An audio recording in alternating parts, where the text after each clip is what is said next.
All right, good morning. Welcome to Denton North Church. This will be the second to the last time we do Zoom. We will next week have the pastoral cohorts lead us in kind of a wrap up of our discussion on vision and mission. For those of you who don't know, first, what the pastoral cohort is, and second, who those people are, let me take a few moments to just tell you. So the cohort is something we started last year, and the idea was to begin to train more formally pastoral staff from all of our different churches. So we started with about 8 last year, and that number about doubled in a half this year and have 21. So Denton North Church is lucky to have 4 people doing that. Ryan Plichet, you can wave, I guess. About the only time on Zoom it's appropriate to wave right there when you want to draw someone's attention. And he did the first year cohort last year, second year cohort this year. Mia and Manny there are with us, yes. And then Hannah Ortega as well, which she's not on my screen currently, but maybe on the second screen. Yes. So anyway, they chose to take a year to spend time just learning about pastoral ministry. And it's a pretty big time commitment considering all of our folks are working full time as well. And so, anyway, it's kind of a cool opportunity. And there's a lot of things we do, a lot of topics. We just got done last month talking about ministry in a mixed culture. Talking about poverty and race and social media and politics and things like that.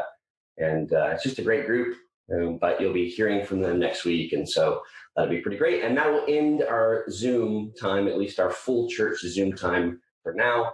On the 13th, we'll be back at the GDAC and we'll be meeting outside. We're changing our time to 9:30, which is crazy. I woke up like 10 minutes ago, so I'm going to have to remember to actually, do that. Normally I wake up at 8. I don't remember the last time I slept in, but we are meeting much, much, much earlier to accommodate the weather. Although it looks like we're pretty close to having some pretty decent weather. So we'll probably bump it back to 11 as soon as things get nice. And if it rains, like it rained this morning, we would just go inside. We'll require you to wear masks. All right. Probably the only time that you wouldn't be wearing a mask is if you were sitting down next to your spouse or roommates or something like that. And that's outside and inside. You'll have to bring your own coffee, all that good stuff. We'll do temperature checks if we're going to be inside. We ask you to buy one of those cheap chairs that you can put outside so that we don't have to try and coordinate getting chairs. They're like $5 or $6 at Academy or Walmart. Folding chairs. We'll bring probably 10 extra for those of you who forget. If you just want to do a blanket, that's fine too. And be there. The ground is pretty rough. There's not a lot of grass right there. It's mostly just roots and dirt. So I'm not for sure you really want to do a blanket, but yeah, you're welcome to. All right. So a couple more things. We're pretty much wrapped up now in our surveys. Those of you who have still not taken the small group survey, please go ahead and do that because we have assigned most of our groups. You need to get on that if you expect to be a part of that come the second week in September, which is when we'll start. All right. And the small groups will most likely be on Zoom for the semester, although I think your group can probably decide that together. So that's make sure to sign up for that. We have also our leadership opportunities. If you're wanting to do anything in leadership this next year, make sure you sign up for that as well. Both of those surveys are online, but we're going to get going both in our leader teams and our small groups second week of September. All right, well, so we're in this little kind of time that we take at the beginning of every semester to talk about our mission and vision as a church, stuff that's not always the most fun to listen to because we either think we know it or we've heard it so many times, or maybe we haven't heard it, but we're not necessarily that bought into this church yet to care what their mission and vision sort of is. But I really want you to pay attention this morning because I've spent a lot of time thinking about and praying about this week. And I want to mention some things that I feel like are on my heart and that I think are important for us as a community to think through. Who are we as a church? Because we're connected to all these other churches in the DFW area directly through our relationship of the DFW Metro family of churches. And while our mission and our vision are shared, our church is definitely different and should be and is encouraged to be than all those other churches. And so we've got sort of this main mission vision that underlies what we do, but then we've also got a lot of leeway to decide that for us as a church, as we're led by God in the specific city that we're in. And so that's important to tease those two out. We're not trying to be like any of the other churches specifically. And that's pretty cool to be joined together with other churches and to have that freedom both in theology and in practice is pretty rare.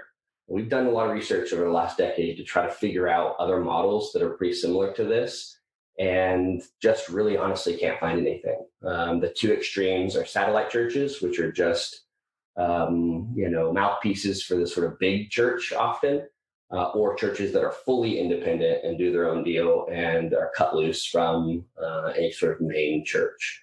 And we're trying to do something very different. As Ronnie says, the best of big and the best of small, or best of little. So let's talk briefly about this, and then I'm going to have some questions I want you to consider and think through this next week, just to figure out sort of where you are, both in your relationship to the church and your relationship with God and with our community as a whole. So I'm going to say a prayer, and then we'll get going with that. Lord, lead us as we think through who you've tasked us to be in this city, in Metroplex. What is it that you want from us? What can we do, not to make a name for ourselves and not to feel good about our existence, but to serve the purpose that you've given us in this city? Can you please make that clear as more and more of us graduate and become adults and experience sort of the world and its difficulties? Pray that you would give us insight that maybe we can only get in our environment through your Spirit, that we can bring back to the church to shape our mission and vision. Love you, Lord. Amen. So our mission has and always will be to make and mature disciples to the glory of God. Make and mature disciples. If you think about that, what that really means is that our goal as a church is not to make Christians. I think this teases out a really important point that many of us sort of know. We're in an interdenominational church, which means we have a lot of people from a lot of backgrounds. But if you're going to pick one background that probably most, at least in the early days, characterized our church, it was the Church of Christ, for better or for worse. And what the Church of Christ, in all of their flaws, were really, really concerned about was making sure that people were living out their faith. Not just adding Christian to the Christian club, but actually being taught, as Jesus says in Matthew 28, how to obey his commands. And so that's really our mission as a church, is to make and mature disciples, which means the making part we often think about is making Christians. It's not about making Christians. I mean, that's certainly a big part of what we do, but so many of the Christians that come into our church community really aren't even disciples. And not to try to separate these two terms too much, but a disciple is someone who's actively following Jesus. A Christian is someone could be such a loose definition, a variety of things, even though the word itself means follower of Jesus. And so we're not trying to split hairs. We're not trying to, be extreme and tell people that you've got to do this, that, and the other, and, live a very specific set of moral codes to be a disciple. We're just trying to be actively interested in practicing becoming like Christ, not just do church and Christianity. And so we're making and maturing disciples.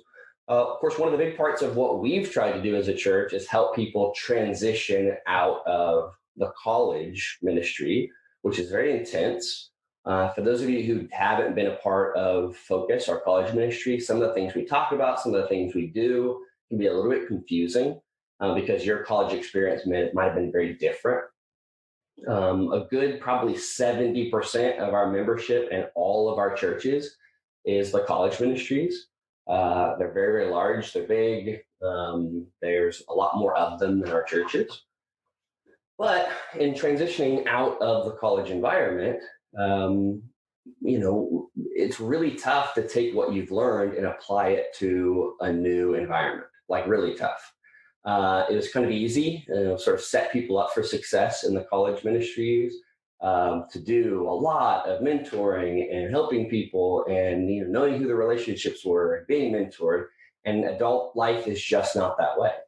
And so, what does it look to make mature disciples in a church where we're trying to basically mature you into taking all those things you learned in college, which are more or less handed to you, and now empower you to do them all in a very new environment, an environment that's really much more realistic. I hate to compare Focus to Disneyland or Disney World. I know I'm going to get in trouble for that. But it's super fun. It's like a real intense time of life. But think about why so many people look back at their college years and are like, man, that was the best years of my life. We don't want people in our churches thinking that their college years were the best years of their life. If that's the truth, then we failed to make and mature disciples. Because really what we've done is train people to look back at a time when they really felt close to God, but in reality, they were in a bubble where the environment was the thing that really made them feel close to God, not any of those things that they were really doing along with the Spirit. And so we want to teach that. We want to take a new environment and see if any of these things that we've taught, like one of our values about brotherhood and friendship, will actually stick. One of the most important things continually in our society is to teach people how to do friendship well. And in college, it's fairly easy. You have a lot of people who are like-minded around you. You can spend time. But our adults who are transitioning into the work world really developing close friendships, creating a brotherhood of people who not are like-minded in terms of their politics or cultural experiences, but really like-minded in that they're trying to live according to how Jesus taught us to live. And so do we do that well? And I think that's been a real struggle for us because it's like anything else. It's one of the most difficult things in life to truly do friendship correctly. There's just so many things working against us in our individualistic culture, in our busyness, and even just in our shallow definition of what friendship really looks like as a culture. So that's our mission. That's who we are as a church. It's who we've been. It's who we're going to continue to be. Our vision is to be a place where hearts are turned to God and lives changed.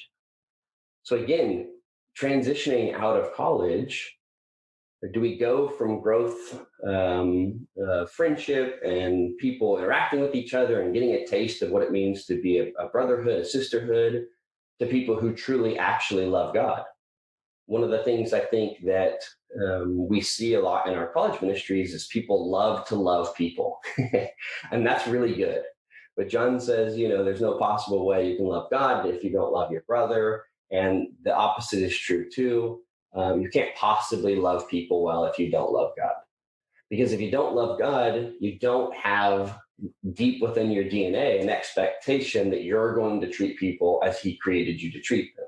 You may be good at relationships in general, which I think some of us find that we are, but you're not really loving people the way that God expects us to love people. Not expects us, but enables, empowers us to love people in the same way that he loves us. And so that's one of the things about this vision that we have of hearts being actually turned to God and life changed, is that as you grow, you're growing more in a loving relationship with God, a caring relationship with God. And I think one of the things that a lot of our folks find as they graduate is they feel less close to God than ever before. This is not a bad thing. This is actually a good thing. It's a lot like growing up and kind of your parents slowly becoming your friends rather than just people who give you stuff. There's a separation that happens in your teenage years where you begin to realize your parents don't know all you thought they knew and aren't near as good people as you thought they were. And then you circle back around to realize they were doing their best, and you understand, and then you become friendships. Well, it's the same, I think, in our relationship with God. A lot of us in college feel really close to God. We're doing ministry. We're doing things that, again, are a little bit sort of shallow or environmental things. And then when we get off on our own and we don't have all of these experiences that we attribute back to God, we've got to circle back and have a much more adult friendship and a true deep love and concern for God.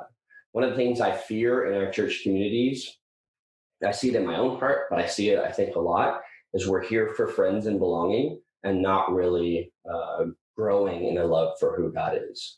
And that just doesn't work. That's not who we are as a church. Our vision is for people to really have their hearts turned to God and their lives, changed as a result of that.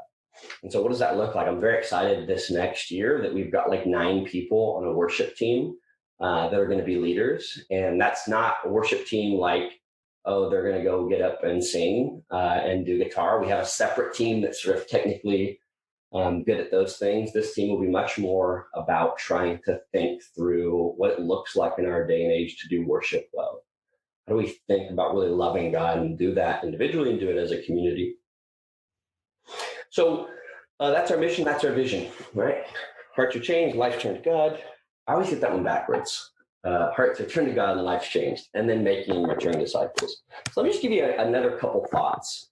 And, we have a lot of these values that we write in, values that I think change from church to church. We don't have any of this on our website, but you certainly can find it in the other churches. Probably the Northeast Garland Church is the best at actually posting some of those things.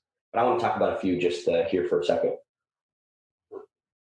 So one thing I think is really exciting about who we are as a church is we are poised to kind of flex to however Christianity changes in our society.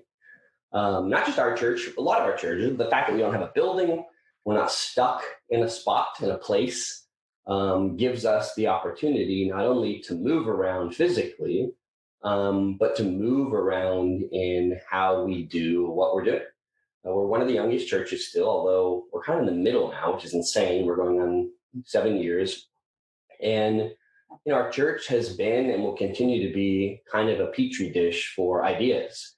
But that goes back to our value of simple Christianity, simply trying to do what Christians are called to do in the scripture and not add a whole lot of stuff that gets us stuck in patterns and traditions and even in reputation.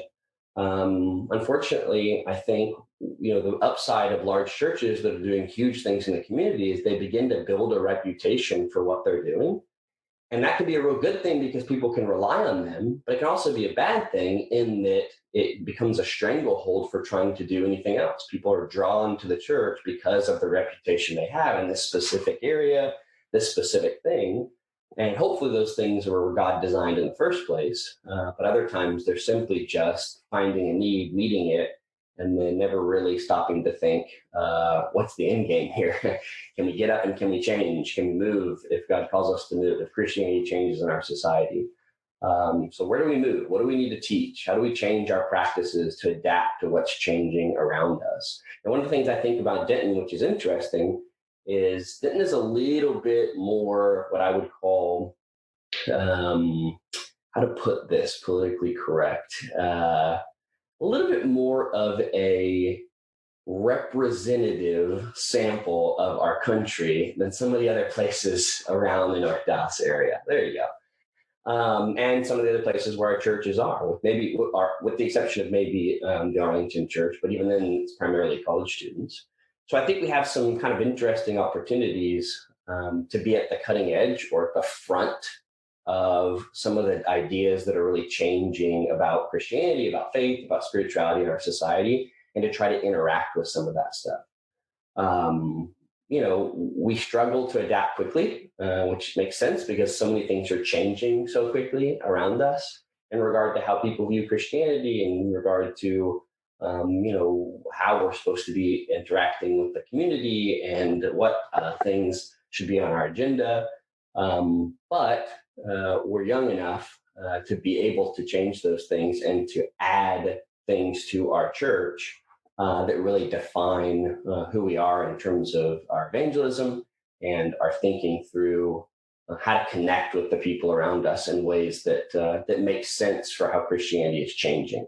And for those of you who, maybe don't know or maybe haven't paid attention to this, although I think it's probably rare for some people in our church, Christianity continues to be sort of a waning thing in our society, particularly Christianity. Not so much spirituality, not so much religiosity, but people's affiliation with Christianity.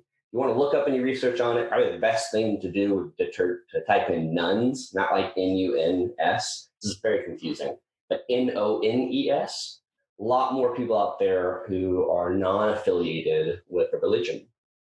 And still most of them have Christian ideas, but I would call them cultural Christian ideas. So one of the values as a church, one of the ones I think that's most in our wish values, but not acted out values, is dynamic evangelism, including everyone. Dynamic meaning that we're constantly changing up methods, ideologies to connect with people outside of the church to teach them about who God is. Now, our church is not good at this. And part of it is because we're young, okay? And while we see the changes around us, it sort of stops us in our tracks, and we're scared, and we're not quick enough. We can't rely on old methods, but we really haven't been experienced or trained with new methods. And so this just gets challenging. But thankfully, one of our other values as a church is simplicity or sincerity and genuineness. We just need to admit that most of us are really pretty terrible at outreach. And that's not one of those shame guilt type things where people are, terrible at certain things all the time, like prayer. Everyone thinks they're always terrible at prayer. And then you meet a Pentecostal and you're really terrible at prayer. Just kidding. But we're just not that great. I mean, if I need to give you indicators of it, I can. I'm certainly not great, even though I have it deep in my heart somewhere to be better at it. I just don't even like talking to people. So that's one of my, barriers to get over. But you guys are the same way. Don't give me that. Think about it.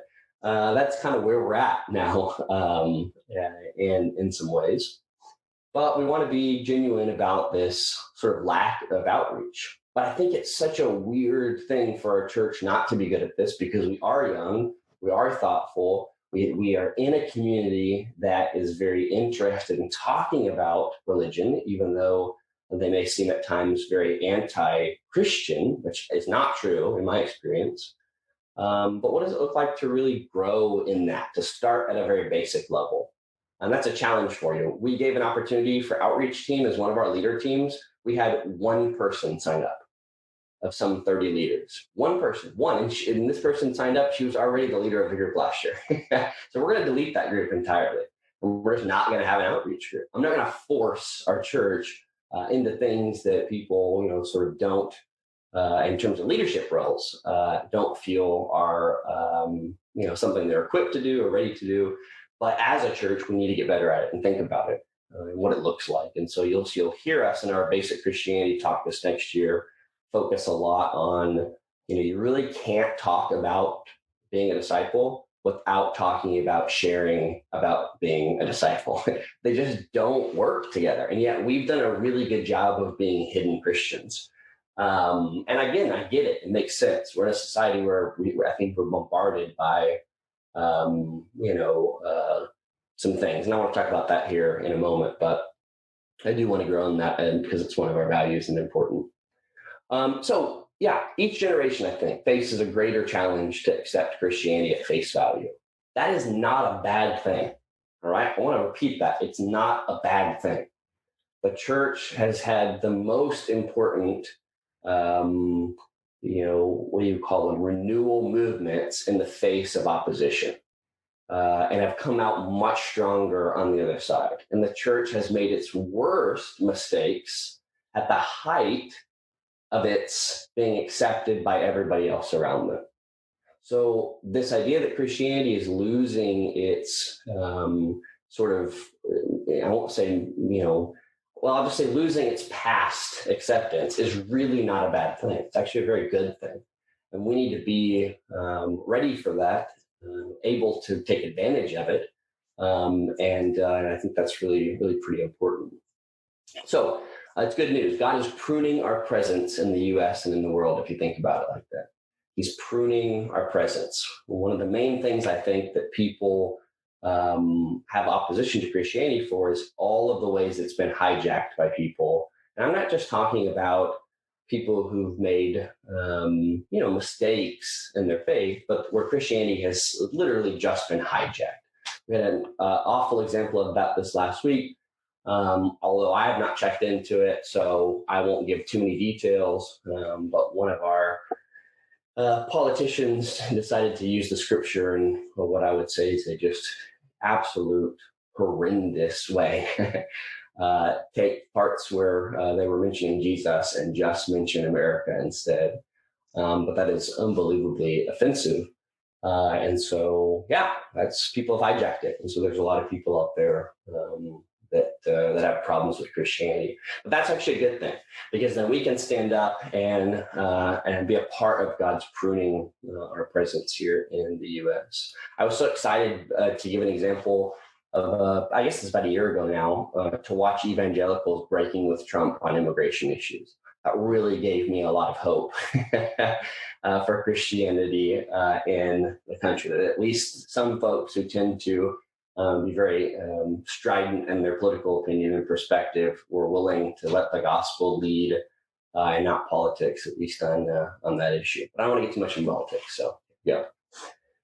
So is this even so important? Christianity seems less and less relevant in our society. What's going on? Why does that matter? This is part of the reason we're going back to the basics in Christianity, to kind of talk back through what are some of the things we ought to release, get rid of, prune as God is pruning them in our society, and what are the things that we ought to double down on. What does it really mean to be a disciple, and a disciple in the current sort of state we're in? So why is this? Just a quick kind of couple thoughts about why it's declining. I already mentioned people have hijacked it, and people, I think the problem with hijacking religion is religion promises so much, and when people use it to deliver so little, it's just so insulting. There's just something so evil, I think, about that. And I think that's part of the reason why hijacking has become such a big issue. And that's unfortunate. But I don't want to talk too much about that. It's negative, and I think we all sort of agree it. We have so much access to conflicting opinions, right? So more than ever before, we have opportunities to hear from such a variety of different people. It makes it really hard to feel strongly about anything anymore, I think, unless we just let our own opinions filter in, and then we can, have strong opinions. Or, and sometimes even worse, it makes it hard not to just mix a whole bunch of stuff up. As the scripture talks about syncretism, we just sort of mix ideas and hope that somewhere those ideas are kind of faithful to God. And so that happens certainly. But, I think one of the things probably people don't tend to think a lot, is Christianity is just becoming less in vogue, because that's what happens in any society as it ages. It's really interesting. Any society that ages, religion becomes less and less important. And this is almost always the case. It's kind of like when you first start off as a society, you don't really have any things that you're known for. You really don't have much other than your revolution story. So religion sort of fills that gap in. But the older a nation, the older a society gets, the more they can kind of point to how cool they are and different. And so the less having to connect to something wider than our country, our state, is important. And that's why I think Christianity is in ways becoming less important. So there's a real irony, of course, in that patriotism itself is leading to a sort of decrease in religiosity, and particularly in Christianity in our society. But sorry, that's enough sociology. I will regress here. Okay. So let me just leave you with 4 questions that I think are really important questions that are going to guide our Christianity study this next semester. And also I think would be great questions for you to just sit and think about and talk about, ponder, and maybe someone can write these in the chat as I'm mentioning them. That'd be really helpful if you don't mind. Great. So number 1, why should you believe? Why should anybody believe? Really honestly, why Christianity? Why Jesus, more importantly? So why should anybody believe? Why should I believe?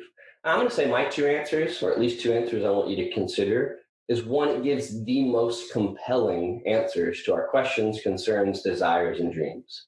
And by compelling, I don't mean most rational. I don't mean most culturally appropriate. I mean most compelling answers to our questions, concerns, desires, and dreams.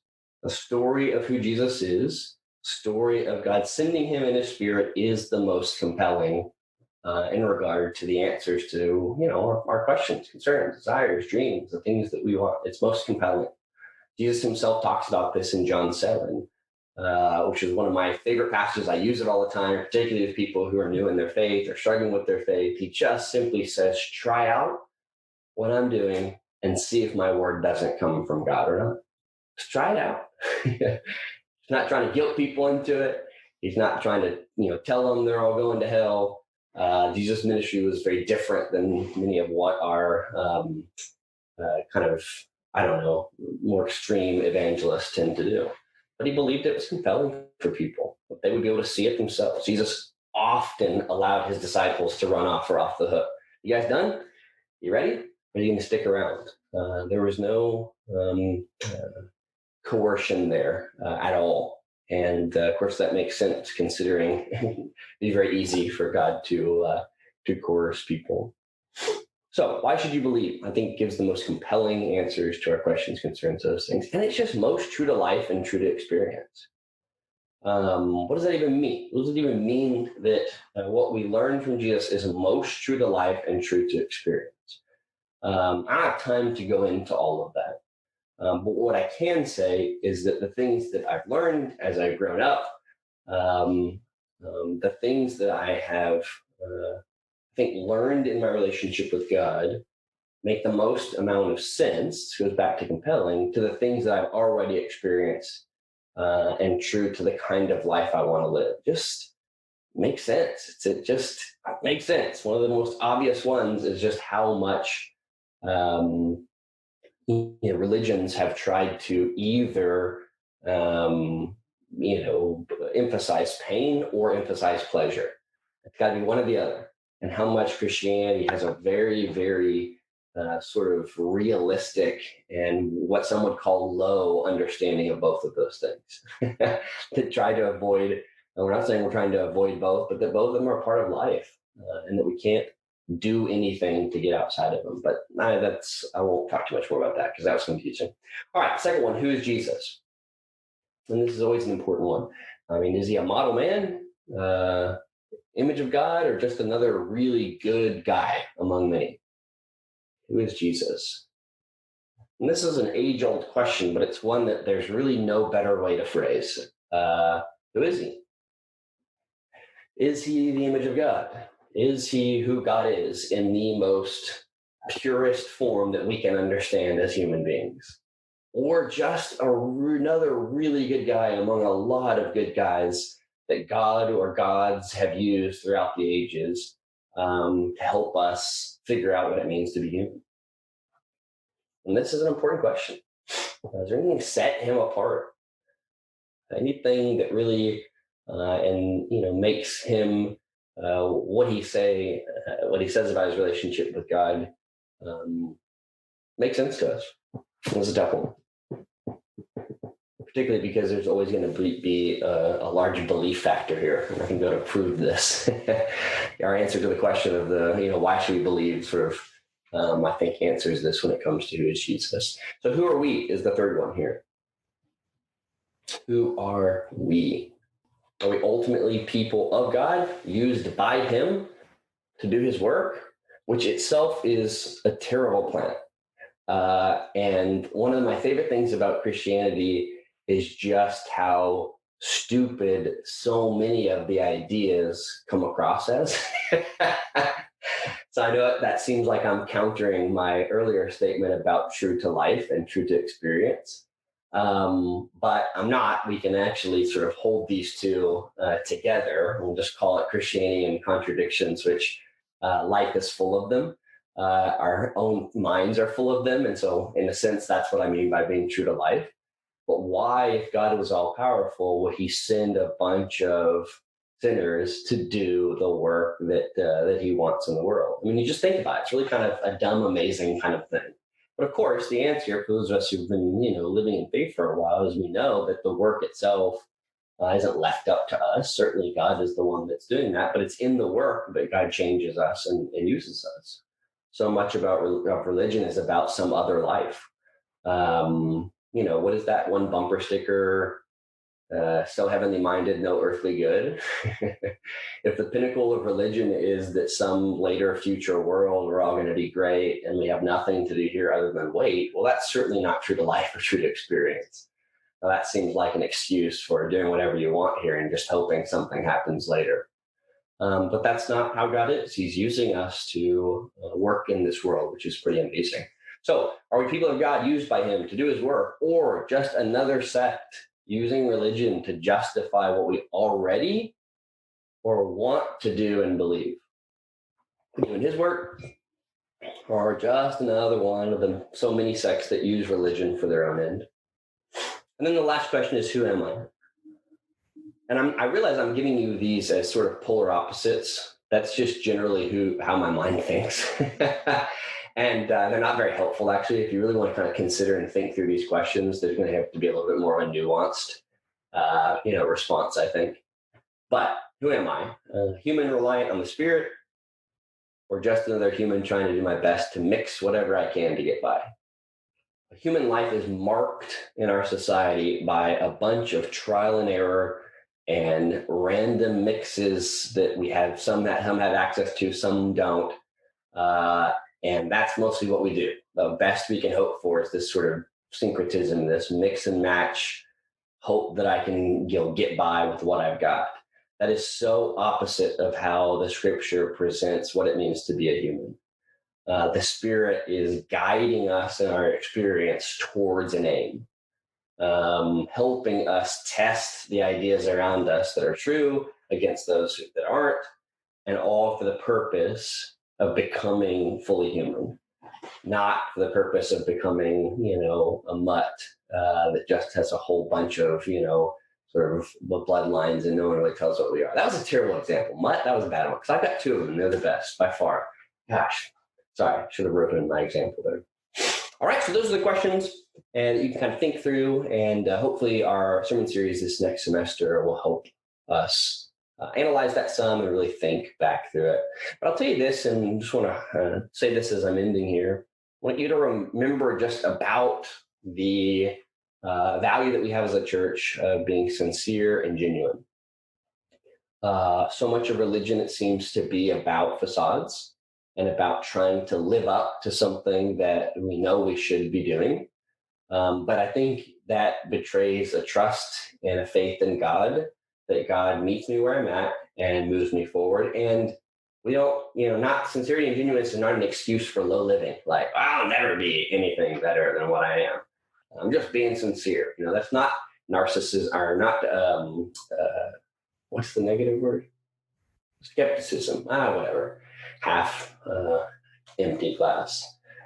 We're talking about ultimately, really letting God meet us where we're at and then go forward and not have to pretend that we think different.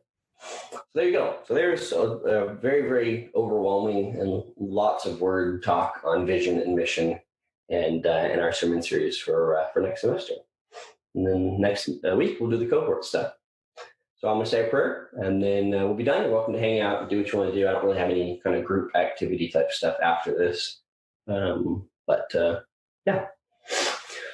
Lord, lead and guide as you do. Help us to grow up as a church of young people graduating and trying to make sense of the world, that we would do work in a way that brings good news to the people in and around us at our workplace, that we would do finances and life the way that you want us to, because it blesses others and really helps guide people. And help us to be just a church of the city, or rather in the city, and really adapt to the people here and love them as you call us to love them. You're awesome, God. Amen. All right, guys. Thanks. See ya. When I see ya.